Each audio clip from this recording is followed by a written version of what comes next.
तर या विमान अपघातावेळी काही लोक त्या ठिकाणी उपस्थित होते, तिथे जे काही प्रत्यक्षदर्शी होते त्यांचं नेमकं काय म्हणणं आहे, त्यांनी काय पाहिलं आपण ऐकूयात. खाली कोसळ असा भडका झाला, चाक येऊन माझ्यापर्यंत आलं तिथं घरापाशी.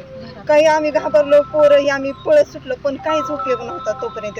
ते पर्यंत सगळं हे झालं होतं, बस्ट झालं होतं त्याचा. म्हणजे आम्ही पाहिलं, पण एवढा मोठा त्याचा असा स्फोट झाला ना, ते आमच्या घरापर्यंत आला.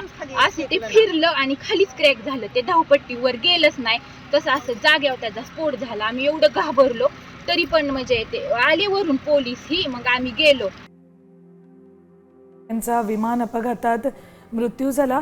प्रत्यक्षदर्शी तिथे जे होते त्यांनी ही माहिती दिली आहे. विमान रनवेवरून घसरलं आणि त्यानंतर थेट खाली या दरीत कोसळलं.